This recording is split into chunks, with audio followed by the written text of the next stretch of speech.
Hello guys, welcome back to accounting Brahma. आपका accounting Brahma में एक बार फिर से स्वागत है। तो आज का जो हमारा टॉपिक है वो है एफडीआई, यानी कि फॉरेन डायरेक्ट इन्वेस्टमेंट। तो ये वीडियो बनाने का हमारा एक मकसद है कि हमारे कुछ स्टूडेंट लोगों ने बोला कि आप प्लीज फॉरेन डायरेक्ट इन्वेस्टमेंट पे एक ट्यूटोरियल बनाइए। तो ये बेसिकली बिजनेस स्टडीज का ये टॉपिक नहीं है, ये इकोनॉमिक्स का टॉपिक है। बट हाँ, आपको समझाने के लिए मैं ये वीडियो बना रहा हूँ और ये डेडिकेटेड है आपके लिए। तो वीडियो स्टार्ट करने से पहले आपसे रिक्वेस्ट है कि अगर आप इस चैनल पर नए हैं तो आप प्लीज चैनल को सब्सक्राइब कर लें और ये वीडियो अंत तक जरूर देखें ताकि आपको फॉरेन डायरेक्ट इन्वेस्टमेंट से रिलेटेड सारी इंफॉर्मेशन मिल सके। ऑलराइट, तो चलिए वीडियो स्टार्ट करते हैं। Let's begin.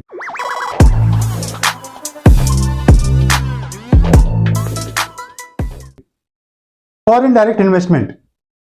तो आज का जो हमारा ये फॉरेन डायरेक्ट इन्वेस्टमेंट टॉपिक है, इसमें हम लोग कवर करेंगे कि एफडीआई का इंट्रोडक्शन क्या है, एफडीआई का इंडिया में रोल क्या है, एफडीआई का टाइप्स क्या होता है, एफडीआई का रूट्स क्या क्या है, किस किस रूट से इंडिया में ये एफडीआई आता है, सेक्टर्स फैक्टर जो इन्फ्लुएंस करता है एफडीआई को, और pros cons of FDI, and then last में देखेंगे कंक्लूजन। वेल, चलिए वन बाय वन इसको देखते हैं। Alright, foreign direct investment. हम सबसे पहले ये समझिए कि फॉरेन डायरेक्ट इन्वेस्टमेंट यानी एफडीआई, इसका इमरजेंस या फिर कह सकते हैं कि इंडिया में आया कैसे। तो ये बात है कुछ 1991 की, जब हमारी जो सरकार थी उसके जो फाइनेंस मिनिस्टर थे वो थे डॉक्टर मनमोहन सिंह, और इंडिया में फाइनेंशियल क्राइसिस बहुत ही एक चरम सीमा पे था। 1991 की बात कर रहा हूं मैं। उस टाइम ऐसा सिचुएशन आ गया था कि इंडिया के पास में फॉरेन रिजर्व जो होता है वो सिर्फ 15 डेज की कैपेसिटी और रखता था कि हम फॉरेन से या दूसरी कंट्री से किसी भी गुड्स को हम या कमोडिटीज को हम इंपोर्ट कर सकते हैं। यानी कि ये बहुत ही एक बुरा सिचुएशन होता है जहां पे सिर्फ आपके पास 15 डेज का ही रिजर्व बचा हुआ है। उसके बाद आपके पास ये ऑप्शन नहीं था कि आप कोई भी फॉरेन से या रॉ मटेरियल कहें, गुड्स कहें, किसी तरह की कमोडिटी उसको आप इंपोर्ट कर सकते हैं, यानी आप दुनिया से अलग हो जाते हैं। तो ऐसे केस में क्या हुआ कि हमको फॉरेन रिजर्व की जरूरत ज्यादा थी। तो हमारे जो फाइनेंस मिनिस्टर हैं या फाइनेंस मिनिस्ट्री है वो पहुंची वर्ल्ड बैंक के पास, जो कि वर्ल्ड बैंक एक ऐसा ऑर्गेनाइजेशन है जो दुनिया भर में लोन देती है। जैसे कि अगर हमें लोन की जरूरत पड़ती है तो हम बैंक जाते हैं, वैसे ही अगर किसी कंट्री को लोन की जरूरत पड़ती है तो वो लोग वर्ल्ड बैंक जाते हैं। तो ऐसे ही हमारी गवर्नमेंट वहां पहुंची लोन के लिए। तो वर्ल्ड बैंक का एक सबसे बड़ा खासियत है कि जब वो लोन अगर वो देते हैं किसी को तो वो एक कुछ कंडीशन रखते हैं और आपको कंडीशन पे चलना होगा। तो उस टाइम में ये हमारी इंडिया जो है कंट्री, ये एक क्लोज्ड मार्केट थी। क्लोज्ड मार्केट मतलब कि अपनी जो जितनी भी बाई एंड सेल सर्विसेज हैं या बिजनेस है वो हम क्या करते थे, वो सिर्फ अपनी कंट्री तक ही सीमित रखते थे। तो वर्ल्ड बैंक ने क्या बोला कि आपको अपना मार्केट को ओपन करना पड़ेगा। मार्केट ओपन करने का मतलब कि आपको ग्लोबलाइजेशन बेसिकली कह सकते हैं, अपने बिजनेस को या फिर दूसरे के बिजनेस को आपको इंडिया में इनवाइट करना होगा, उनको एंट्री देनी होगी, और आप भी अपने प्रोडक्ट को दूसरी कंट्री में सेल करिए, आप बाई करिए, जो भी है। तो अब कोई ऑप्शन नहीं था, तो हमारी गवर्नमेंट को वो चीज मानना पड़ा और तब जाके उनको लोन मिला। तो इंडियन इकोनॉमी धीरे धीरे आगे बढ़ी, वो बात अलग है। लेकिन 1991 में इस तरह से एलपीजी का इंट्रेंस हुआ। एलपीजी मतलब लिबरलाइजेशन, प्राइवेटाइजेशन, ग्लोबलाइजेशन। और जब इसकी एंट्री हुई इंडिया में तो वहीं से फॉरेन डायरेक्ट इन्वेस्टमेंट का इमरजेंस हुआ। फॉरेन डायरेक्ट इन्वेस्टमेंट वहां से स्टार्ट हुआ। ओके, तो ये था इसका इमरजेंस। अब हम समझेंगे कि फॉरेन डायरेक्ट इन्वेस्टमेंट होता क्या है। तो सबसे पहले ये समझने से पहले हम ये जानेंगे कि इन्वेस्टमेंट क्या होता है। तो जैसे कि अगर आप देखें कि म्यूचुअल फंड में जब आप पैसे डालते हैं तो ये आपका क्या होता है, आप कोई एसेट खरीदते हैं उसमें, ठीक है। जब एसेट आप खरीदते हैं तो आपका एक मोटिव होता है कि मैं कुछ अपना वेल्थ जनरेट कर सकूं, प्रॉफिट कमा सकूं। ऑलराइट, तो वो क्या हो गया कि एक ऐसा इन्वेस्टमेंट या फिर कह सकते हैं एक ऐसा एक्वायरिंग एसेट, एक प्रोसेस है जिसमें आप एक्वायर करते हैं किसी एसेट को with motive of making wealth, creating wealth. ऐसे चीज को हम क्या बोलते हैं, इन्वेस्टमेंट बोलते हैं। अब फॉरेन डायरेक्ट इन्वेस्टमेंट क्या होता है कि इसमें क्या होता है कि बेसिकली जो फॉरेन की कंपनी है, फॉरेन कंट्री के जो बिजनेस हैं, वो दूसरी कंट्री में जाकर के, जैसे एग्जांपल है इंडिया का, तो टाटा मोटर्स हम एग्जांपल लेते हैं, उसके ये ऑलरेडी मैन्युफैक्चरिंग यूनिट जो है वो इंडिया में है। लेकिन अगर वो अपना एक ब्रांच खोलना चाहती है, किसी भी तरह का प्रोडक्शन यूनिट हो या किसी तरह का शोरूम या जो भी बिजनेस हो, दूसरी कंट्री में जाकर खोले और उसकी सारी कंट्रोल एंड पावर जो है, वो ओनरशिप जो है वो टाटा मोटर्स एंजॉय करे, तो ऐसी प्रोसेस को या ऐसी इन्वेस्टमेंट को बोलते हैं फॉरेन डायरेक्ट इन्वेस्टमेंट। ऑलराइट, तो एफडीआई क्या हो गया कि it is an investment in the form of controlling ownership in a business in one country bye an entity based in another country. यानी कि एक कंट्री से दूसरी कंट्री में जब आप एक बिजनेस खोलते हो तो दूसरी कंट्री का जो बिजनेस है उसकी पूरी तरह से ओनरशिप एंड कंट्रोल आपके हाथ में होता है। ऐसे इन्वेस्टमेंट को कहते हैं फॉरेन डायरेक्ट इन्वेस्टमेंट। बट ये इतना छोटा चीज नहीं है, थोड़ा सा और डिटेल में समझते हैं एफडीआई क्या होता है। अब देखते हैं कि फॉरेन डायरेक्ट इन्वेस्टमेंट का इंडिया में रोल या कह सकते हैं उसका इम्पैक्ट क्या क्या है। तो सबसे पहला चीज है कि फॉरेन डायरेक्ट इन्वेस्टमेंट की वजह से इंडियन इकोनॉमी का डेवलपमेंट एक हाई लेवल तक हुआ है। ठीक है, इंडियन इकोनॉमी एक अच्छे लेवल तक इसकी ग्रोथ हुई है। दूसरा कि जो एफडीआई है वो इंडिया में ज्यादा वो लोग टारगेट करते हैं क्योंकि यहाँ पे जो लेबर है, लेबर कॉस्ट जो है बहुत कम है, यानी कि यहाँ पे कम सैलरी में भी एम्प्लॉय काम करने को मिल जाते हैं। और दूसरा क्या है कि यहाँ पे जो बिजनेस इन्वायरमेंट है लिबरलाइजेशन की वजह से थोड़ी सी इको फ्रेंडली हो रही है, बिजनेस फ्रेंडली हो रही है। तो लोगों को क्या लगता है कि इंडिया एक बहुत बड़ा मार्केट है। सबसे बड़ी बात है पॉपुलेशन की वजह से इंडिया बहुत बड़ा मार्केट है, यहाँ पर बिजनेस करना मतलब आपको कस्टमर बेस बहुत ज्यादा मिलेंगे। ठीक है, तो और दूसरी चीज है कि बिजनेस इन्वायरमेंट यानी कि बिजनेस प्रोसेस एथिक्स जो फॉलो करने, रूल्स रेगुलेशन जो गवर्नमेंट के हैं वो एक थोड़ी लिबरल होती जा रही है, और लिबरल गवर्नमेंट बनाती भी है जानबूझ करके ताकि फॉरेन डायरेक्ट इन्वेस्टमेंट यहाँ पे इंडिया में हो, ताकि इकोनॉमी हमारी देश की और ज्यादा स्ट्रांग हो। और जैसा कि मैंने बोला कि ये 1991 में एक इकोनॉमिक रिफॉर्म में ये एफडीआई का एंट्री हुआ था एलपीजी के रूप में। तो एक ये चीज है जो आप जानते हैं, मैं एक्सप्लेन कर दिया उसको। और फॉरेन डायरेक्ट इन्वेस्टमेंट की वजह से इंडिया में लगभग 1 करोड़ जॉब अपॉर्चुनिटी पैदा हुई है। ठीक है, 10 मिलियन जॉब्स अपॉर्चुनिटी मिली है। अब हम नेक्स्ट देखेंगे कि फॉरेन डायरेक्ट इन्वेस्टमेंट का टाइप क्या होता है। तो ये बेसिकली 4 टाइप होते हैं। पहला टाइप होता है हॉरिजॉन्टल, दूसरा वर्टिकल, तीसरा conglomerate and then platform. Horizontal क्या होता है कि एक ऐसा बिजनेस जो कि एक कंट्री से दूसरी कंट्री खुलता है और वो सेम बिजनेस एक्टिविटी को फॉलो करते हैं वो लोग। जैसे कि एग्जांपल ले लें अगर अमेजॉन की, तो अमेजॉन क्या है, बेसिकली यूएस बेस्ड कंपनी है। तो अमेजॉन जो है ई कॉमर्स कंपनी है, जो अगर आप यूएसए का जो अगर आप वेबसाइट अगर ब्राउज करके देखें तो उसका भी सेम वही कंटेंट है जो इंडिया का अमेजॉन इंडिया है उसका जो कंटेंट है, दोनों का सेम यानी सिमिलर बिजनेस है। तो ऐसे क्या होता है, इस तरह के बिजनेस को हम हॉरिजॉन्टल बिजनेस कहते हैं, यानी कि जो जिस कंट्री में कर रहा है, इंडिया में जो बिजनेस चल रहा है वही बिजनेस सेम दूसरी कंट्री में भी चल रहा है, पैरेलल बिजनेस। दूसरा है क्या वर्टिकल। तो इसमें क्या होता है कि जैसे कोई एक कंपनी है, हम टाटा मोटर्स का एग्जांपल लेते हैं फिर से एक बार। तो टाटा मोटर्स क्या करती है, मोटर बनाती है। अब इसके टाटा मोटर्स क्या सोची कि मैं अपने कुछ पार्ट यहाँ पर नहीं बल्कि हम नेपाल में बनाते हैं, क्योंकि कुछ वहाँ फैक्टर्स हैं जैसे कि चीप लेबर मिल जाएगा। और दूसरा चीज क्या है कि कुछ मान लेते हैं कि उनके पास रिसोर्स जो है वहां पर ज्यादा है, जो पार्ट बनाना है उसका रिसोर्स वहां पर ज्यादा है। तो वहां पर क्या किया, इन्वेस्टमेंट किया और अपना एक यूनिट बिठा दिया और वहां पे एक अपना यूनिट स्टार्ट कर दिया।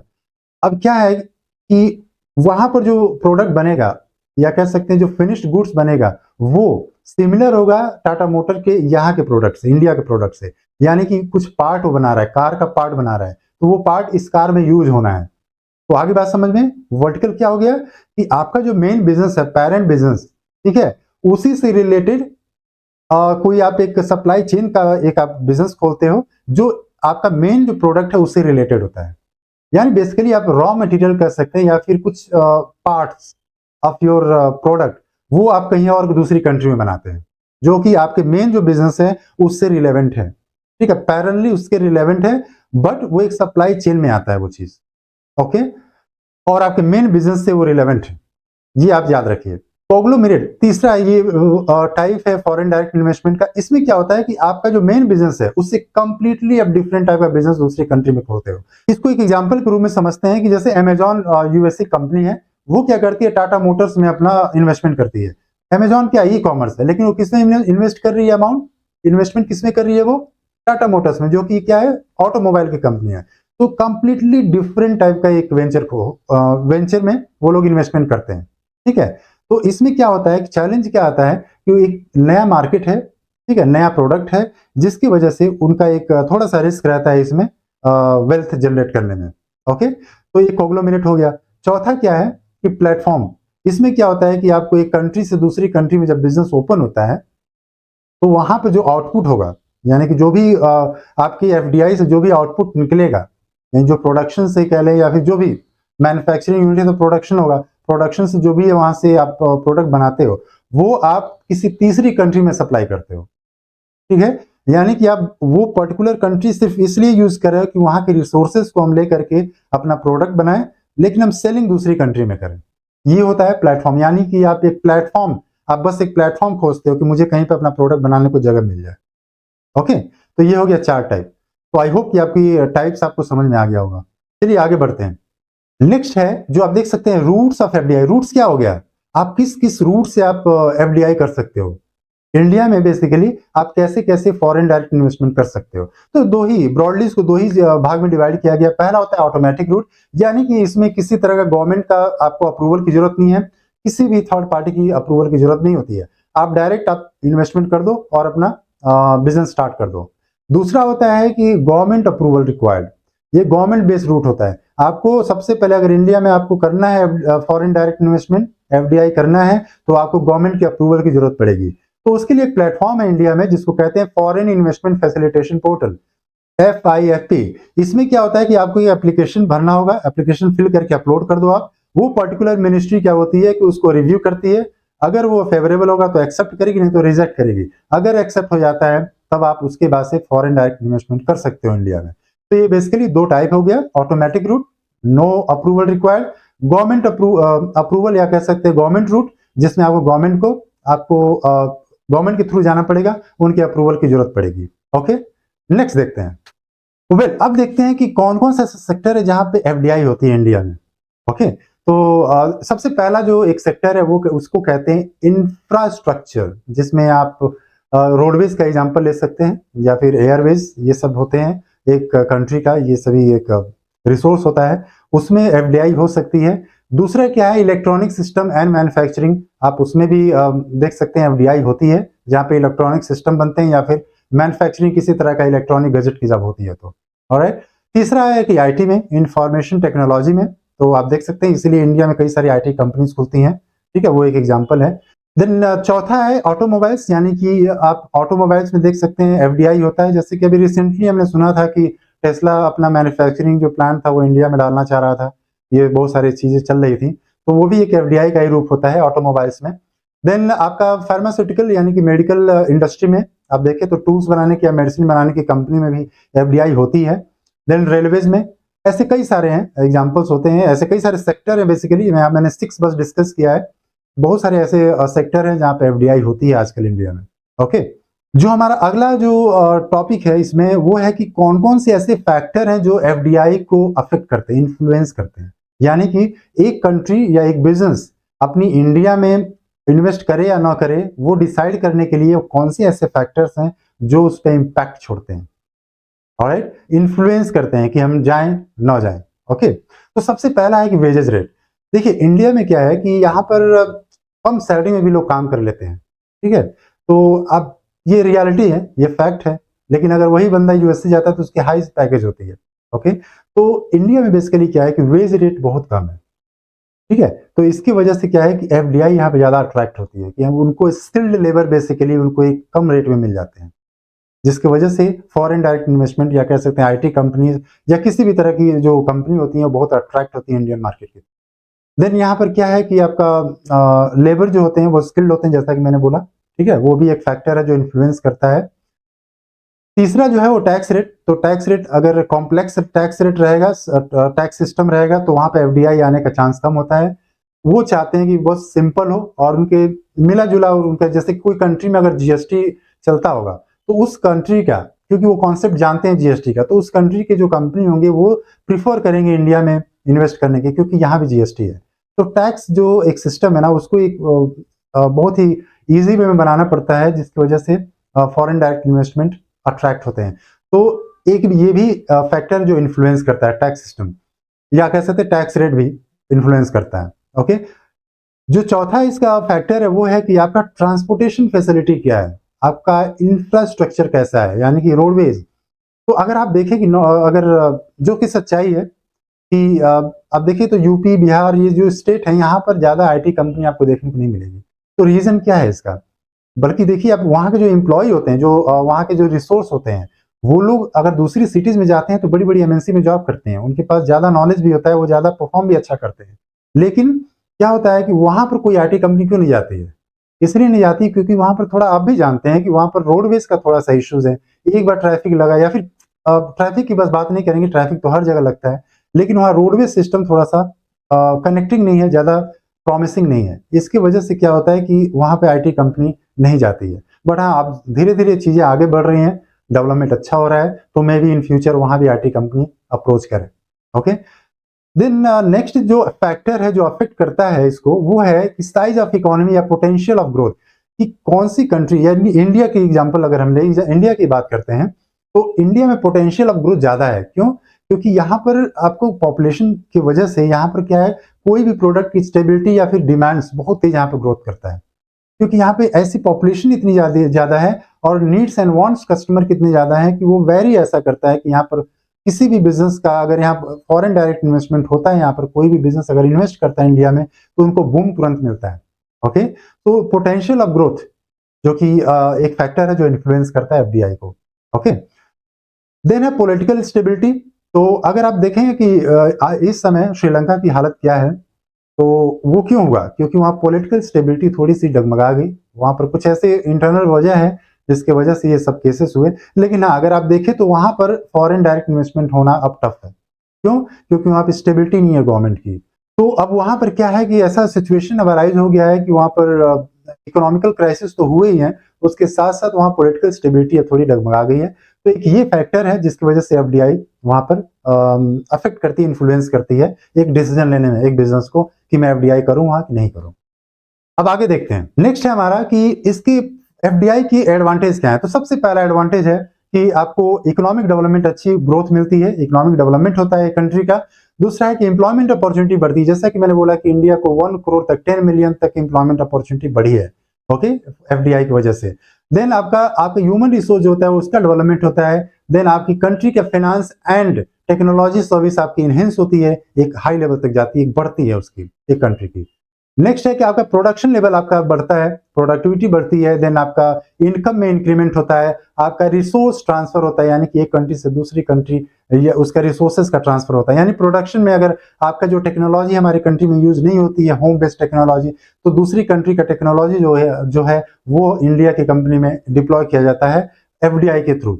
देन आपका टैक्स इंसेंटिव मिलता है कि जैसे अगर फॉरेन कंपनी इंडिया में आके इन्वेस्ट कर रही है, अपनी कंपनी खोल रही है, तो इंडिया का इनकम जो होगा, टैक्स जो होगा, इंडिया ज्यादा कलेक्ट करेगा, इंडियन गवर्नमेंट, तो उससे क्या होगा, टैक्स इंसेंटिव इनकम एक कंट्री का ज्यादा होता है। देन आता है आपका कि इंटरनेशनल ट्रेड जो होगा वो इजी होगा। ऑफकोर्स जब दूसरी कंट्री आती है आपकी कंट्री में, तो वहां पर जब प्रोडक्शन होता है तो आपको एक ease of doing business out of country आपको फैसिलिटी मिलती है और आप इंटरनेशनल ट्रेड इजिली कर सकते हो। ये सारे हो गए प्रॉस। अब देखते हैं कि इसके डिसएडवांटेज यानी कॉन्स क्या है। तो सबसे पहला जो डिसएडवांटेज है वो है कि डोमेस्टिक इन्वेस्टमेंट के लिए एक प्रॉब्लम आ जाती है। एफडीआई की वजह से डोमेस्टिक इन्वेस्टमेंट कहीं ना कहीं खत्म होते जा रहा है, या कह सकते हैं कि बहुत ही उसकी गिरावट आई है उसमें, डोमेस्टिक इन्वेस्टमेंट में। ओके, दूसरा जो है कि पॉलिटिकल पार्टी चेंज, अगर पॉलिटिकल पार्टी में कोई चेंजेस आती है उसकी वजह से एफडीआई में क्या होता है, थोड़ा सा रिस्क हो जाता है। ओके, क्योंकि हर गवर्नमेंट की अलग पॉलिसी होती है, हर गवर्नमेंट अपना अपना अपने हिसाब से रूल्स एंड रेगुलेशन बनाती है, जिसकी वजह से थोड़ी सी एफडीआई में रिस्क आने का चांसेस होता है। देन आपका हायर कॉस्ट, अगर आप देखें कि फॉरेन जो ब्रांड होते हैं, अगर कोई भी क्लोथिंग अगर बात कर लें, तो फॉरेन का जो अगर क्लोथिंग आप कोई भी देख लें, तो उसमें क्या होता है, उसका रेट हमेशा ज्यादा होता है। अगर आप इंडिया का प्रोडक्ट देखें खादी, तो थोड़ा सस्ता होता है। ओके, तो हायर कॉस्ट यानी कि इसमें डायरेक्ट एफडीआई की वजह से थोड़ा कॉस्टिंग जो होती है प्रोडक्ट की या किसी सर्विस की, वो थोड़ा राइज अप होती है। जो नेक्स्ट डिसएडवांटेज है वो कहता है कि इफेक्ट पड़ता है कल्चर पे आपके। तो हाँ, बिल्कुल पड़ता है। इंडियन कल्चर आप जानते हैं, वेस्टर्न कल्चर क्या होता है आप जानते हैं, ठीक है। तो अगर आप बात कर लें अगर ड्रेसिंग की, तो आप 90s की अगर बात करें, तो जिस टाइम में एफडीआई नहीं आई थी, तो हमारी ड्रेसिंग कुछ अलग टाइप की हुआ करती थी। लेकिन आज जब एफडीआई हो गई है, तो यानी फॉरेन गुड्स एंड सर्विस या प्रोडक्ट जो भी है फॉरेन के हम यूज कर रहे हैं, तो हमारी जो है जो कल्चर है या ड्रेसिंग स्टाइल जो है वो हमारी बदल चुकी है। अब अगर आज हमको कह दे कोई धोती कुर्ता पहने, तो हम नहीं पहनेंगे, जो कि हमारा वही तो कल्चर है, राइट। तो इससे क्या हुआ, हमारा कल्चर चेंज हो गया, एफडीआई की वजह से कल्चर चेंज हो गया हमारा। ओके, तो ये इसका सबसे बड़ा डिसएडवांटेज है एफडीआई का कि आपका कल्चर में चेंज हो जाता है, इफेक्ट पड़ता है उस पर। तो अब लास्ट में हम देखते हैं कि एफडीआई का कंक्लूजन क्या है। तो एफडीआई बेसिकली एक कंट्री का इकोनॉमिक ग्रोथ अच्छा करती है, एम्प्लॉयमेंट देती है, ये इकोनॉमिक स्टेबिलिटी लाती है, आपके टेक्नोलॉजी को अच्छा करती है, आपके इंफॉर्मेशन टेक्नोलॉजी को बढ़िया करती है, इन्हेंस करती है, आपकी आइडियाज को इनोवेटिव बनाती है, और आपकी जो भी आपके सिस्टम है, आपके कंट्री का सिस्टम है, यानी कि आपकी रोडवेज, रेलवेज, एयरवेज, शिपमेंट, ये सब चीजें क्या है, एक अच्छा इसको एक शेप मिलता है, अच्छा इसमें ग्रोथ मिलता है, और आपका जो बिजनेस इन्वायरमेंट है कंट्री का वो कॉम्पिटिटिव बनता है, जिसके वजह से as a customer, as a consumer हमको भी बेनिफिट मिलता है कि हमको जो भी गुड्स एंड सर्विस मिलती है वो एक क्वालिटेटिव मिलती है, क्वालिटी वाली मिलती है। अगर ये मोनोपोली होता, एफडीआई नहीं होता और सारे बिजनेस मोनोपोली होते हैं, तो हमको एडजस्ट करना पड़ता है जो भी गुड्स एंड सर्विस जिस क्वालिटी के मिल रहे हैं। लेकिन एफडीआई की वजह से कंपटीशन बढ़ा है, जिसकी वजह से हमको ये कोई भी अगर गुड्स या किसी तरह का सर्विस हम लेते हैं उसमें क्वालिटी मिलती है। With this, we have completed this topic called foreign direct investment.